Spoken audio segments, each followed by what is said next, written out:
kuwashughulikia kabisa waganga wa kienyeji.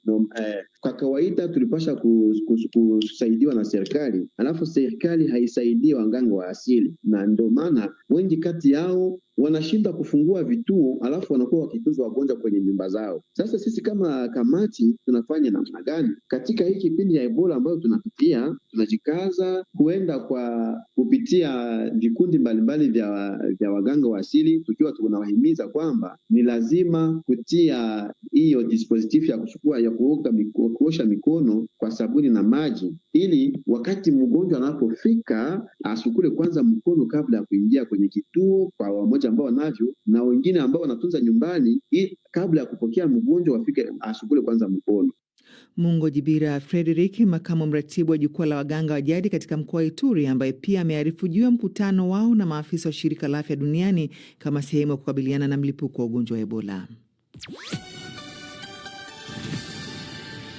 Wakati mvutano kati ya Marekani na Iran ukiendelea kuongezeka, hofu ya usalama katika eneo la Mashariki ya Kati, wasanii wa Afrika Mashariki wanaishi na kufanya kazi Dubai wanajaribu kuendelea na maisha pamoja na shughuli zao za kisanii katika mazingira ya taharuki na sintofahamu, japo hali inatengemaa taratibu.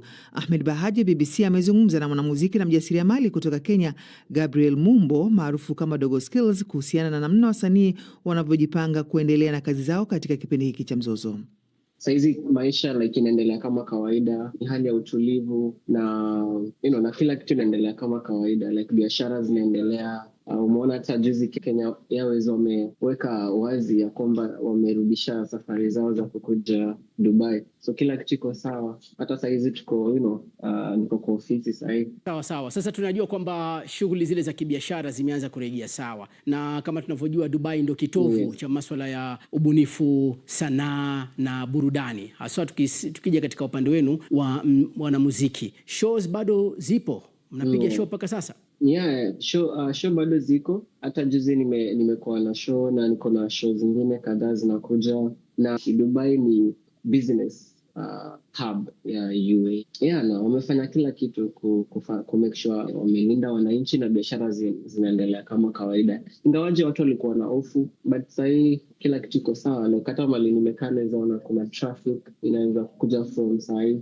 inaanza kuingia kwa barabara. So na taarifa ni kwamba baadhi ya wasanii idadi yao ilipungua, wengine walikuwa wanahofia kwa wakati fulani ule kwamba wanahofia kusafiri. Je, sasa idadi iko vipi? Imerudi vile vile? Gigs zinafanyika kwa wingi ama bado kuna wengine huwa wanatashwishi? Kuna wengi wameanza kukuja. Tumekuwa na I think kuna wasanii wa Kenya wamekuja from recently, na bado wanakuja. Na unajua, acha nikwambie, especially Kenya kuna Wakenya wengi wako huku sana, and kulikuwa na wakati nilikuwa nafungulia BN.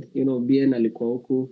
BN is one of our biggest artists in Kenya, so amekuwa huku na nilikuwa na curtain raising for him. Na nilifurahia sana kuona Wakenya wengi walikuwa wamejaa katika hiyo event yake. Nilikutana na ambassador, tumeongea jinsi ambavyo tunaweza endelea ushirikiano katikati ya Kenya na Dubai katika creative and all this na biashara pia. Dogo Skills, labda nikuulize tu, kwa wengi wangetaka kufahamu wewe ulijenga vipi taaluma yako ya uimbaji kutoka hapa nchini Kenya ukahamia kabisa Dubai? Mimi tamanio langu sana kubwa, maoni yangu ni kuwa msanii ambaye ambayo tu hayuko Kenya peke yake, lakini ni msanii ambaye anaweza unganisha Kenya na Afrika kwa jumla. Mwanamuziki Dogo Skills akitupa nafasi sasa ya kuangazia michezo na Florian Kaijage. Karibu. Asante sana Halima Nyanza. Rais wa Mexico Claudia Sheinbaum amekubali kuiruhusu Irani kuwa nchini humo wakati wa fainali za kombe la dunia, akidai Marekani haipo tayari kuwa mwenyeji wao. Sheinbaum amesema serikali yake imefuatwa na FIFA baada ya Marekani kuweka wazi kuwa haitaki kikosi cha Iran kuwa nchini mwao wakati wa fainali hizo. Baadaye jana Jumatatu, shirikisho la kimataifa la soka FIFA lilithibitisha kuwa Iran itafanya mazoezi yake katika mji wa Tijuana, Mexico, lakini michezo mitatu ya Iran itafanyika nchini Marekani. Huko Italia, AC Milan imemfuta kazi kocha wake mkuu Massimiliano Allegri baada ya kushindwa kufuzu kwa ligi ya mabingwa Ulaya katika msimu ambao uongozi wa klabu hiyo unasema ni kufeli. Milan ilishuka kutoka nafasi ya 3 hadi ya 5 kwenye Serie A baada ya kufungwa 2-1 na Cagliari katika siku ya mwisho, hivyo kukosa kushiriki ligi ya mabingwa msimu ujao. na ni kwa mwaka wa pili mfululizo. Inter Milan, Napoli, Roma na Como ambao wamefuzu kwa mara ya kwanza katika historia yao watawakilisha Italia katika mashindano ya vilabu daraja la juu Ulaya, wakati AC Milan na Juventus wacheza katika Europa League. Katika gwiji wa mpira wa kikapu Michael Jordan huko Marekani ameongoza wachezaji nyota kutoa heshima kwa Pep Guardiola katika tafrija ya kumwaga rasmi meneja huyo wa Manchester City. Guardiola mwenye umri wa miaka 55 alitangaza wiki iliyopita kuwa atajiuzuru kama meneja wa City baada ya kuiongoza klabu hiyo kwa miaka 10 na kufanikiwa kutoa mataji 20. Jordan ni mmoja wa magwiji wa muda wote wa NBA pamoja na nahodha wa zamani wa City Vincent Kompany anayeinoa Bayern Munich kwa sasa huko Ujerumani. Walishiriki katika hafla hiyo ya kumwaga Guardiola bila kutarajiwa katika uwanja wa Cop Live na kuhudhuriwa na mashabiki wapatao 19,000. Katika tennis, Scott Butler wa Uingereza amefaulu kutinga raundi ya pili ya finali French Open baada ya kumshinda Akasha Ulobo, raia wa Marekani aliyekuwa akipewa nafasi kubwa katika raundi ya kwanza. Na Tanzania ligi mapambano ya kuwania ubingwa. Yanga imeshinda jana 3-1 dhidi ya Namungo, Simba ikishinda juzi 1-0 dhidi ya Dodoma Jiji, na Azam inafukuzia baada ya kushinda jana 3-0 dhidi ya KMC. Tungoje tuone. Shukrani sana. Wanasema bosi asauliwi mara mbili, kibarua kinaweza kaota majani. Asante sana Florian Kaijage.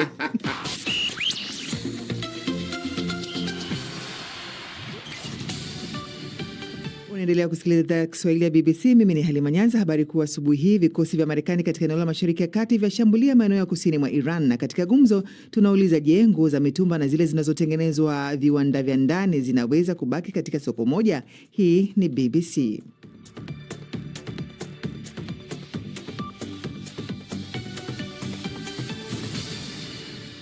Imetimia saa 12 na dakika 16 kwa saa za maeneo ya Afrika ya Kati.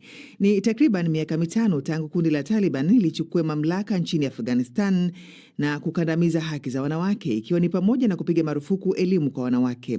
Fursa za kazi kwa wanawake pia zimebaki kuwa chache katika sekta kama vile afya na usalama. Msemaji wa Taliban ameiambia BBC kuwa kundi hilo limejitolea kuwapa wanawake wa Afghanistan haki zao chini ya sheria za Kiislamu. Nastia Muhammad na taarifa zaidi. Nchini Afghanistan, kutengwa kwa wanawake kunaonekana kila mahali, hata katika shughuli za kawaida, kwani wanawake wamepigwa marufuku kwenda kwenye bustani za starehe. Hata hivyo, hali hiyo haijawazuia baadhi yao, kama hawa wasichana wenye umri wa miaka 19 wamejiunga na programu ya muda mfupi ya kujifunza lugha ya Kiingereza. Zinaendelea kufanywa kwa kisiri. Mwanamke huyu alisafiri hadi mji wa Kabul kutoka nyumbani kwao katika jimbo la mbali la Daikundi kwa sababu angebaki huko angelazimishwa kuolewa. Kabla ya marufuku hii, wazazi wangu walikuwa wakinihimiza sana nisome. Waliniamini na waliniambia kwamba ninaweza kabisa kutimiza ndoto yangu ya kuwa rubani. Lakini sasa wanasema njia bora kwangu ni kuolewa kwa sababu siwezi kwenda shule, chuo kikuu wala kufanya kazi. Ninaogopa kwamba nikirudi Daikundi nitalazimishwa kuolewa. Katika miaka ya mwanzo baada ya marufuku hiyo, wanawake wa Afghanistan walipinga kwa kuandamana katika mitaa ya Kabul na miji mingine. Maandamano hayo yalivunjwa kwa nguvu na vikosi vya serikali ya Taliban. Karibu miaka 5 baadaye, kwa wanawake na wasichana wengi, madhara hayo hayawezi kurekebishwa tena. Nilisafiri kuelekea magharibi mwa Kabul kukutana na familia moja, vizazi viwili vya wanawake wenye ndoto zilizovunjika. Mama huyu mzee anaelea watoto wake pekee alikuwa akifanya kazi ya usafi katika nyumba za watu ili kuwapeleka mabinti zake wawili shule. Lakini Taliban walipopiga marufuku elimu, anasema alilazimika kumshawishi binti yake mkubwa kuolewa. Niliogopa kwamba Taliban wangenihoji kwa nini simuozeshi. Nilitaka awe na elimu, afanye kazi na kuchangia katika jamii. Hamdullah Fitrat ni naibu msemaji wa serikali ya Taliban. Kwa sasa nimekuwa madarakani kwa zaidi ya miaka 4.5.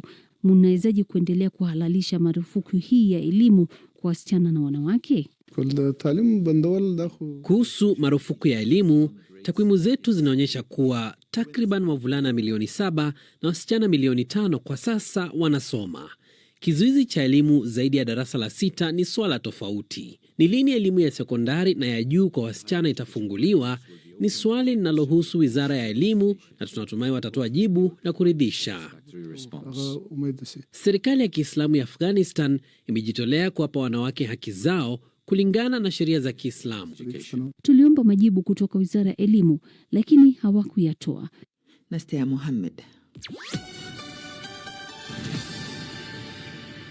Katika siku za hivi karibuni, Uganda imeweka ushuru wa ziada wa 30% kwa nguo za mitumba ili kulinda viwanda vya ndani na mazingira.